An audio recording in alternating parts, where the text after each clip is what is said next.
সবাইকে জানাচ্ছি happy new year. সবাইকে নতুন বছরের অনেক অনেক শুভেচ্ছা।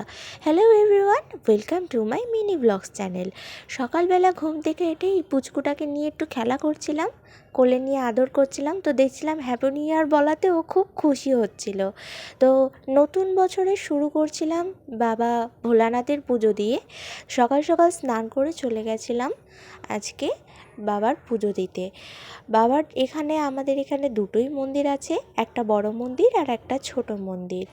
তো আমি গেছিলাম ছোট মন্দিরে পুজো দিতে। বড় মন্দিরটা হয়তো এই সময় বন্ধ হয়ে যায়, তাই জন্য আমি ছোট মন্দিরে পুজো দিতে গেছিলাম। আর ছোট মন্দিরে অলমোস্ট পুজোর সব কিছু কমপ্লিট হয়ে গেছে, শুধু এটুকুই বাকি আছে। এখানে 3 জন থাকে, এনার পাশে হচ্ছে বাবা লোকনাথ থাকে আর ওই পাশে থাকে হচ্ছে হনুমানজি। তো 3জনকে একসাথেই আমি পুজো দিয়েছিলাম। আজকে 3জনকে একসাথেই এখানে স্থাপিত করা হয়েছিল। এখানে পুজোর সব কিছু কমপ্লিট করে আমি গুছিয়ে টুছিয়ে নিয়ে বাড়ি চলে যাব কারণ আমার বাড়িতে তাড়াতাড়ি কাজ আছে, নাহলে একটু ওই মন্দির থেকেও ঘাট থেকেও ঘুরে আসতে পারতাম, তোমরাও দেখতে পারতে। দেখে নিচ্ছ আমি সব কিছু গুছিয়ে নিয়েছি এবং গুছিয়ে টুছিয়ে আমি কাকির সাথে চলেও এসেছি। এই যে পাশের বাড়ি জেঠি আর বৌদি মিলে পিঠে করছে। শীতের সময় এটাই হচ্ছে সবথেকে শ্রেষ্ঠ জিনিস, যেটাকে বলা হয় পিঠে।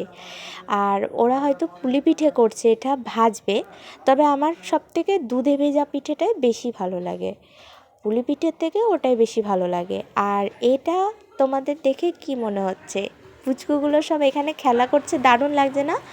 নিজেদের ছোটোবেলাকার সেই কথাগুলো মনে পড়ে যাচ্ছে ভীষণ, যে একটা সময় আমিও এভাবে কত সুন্দর খেলা করতাম।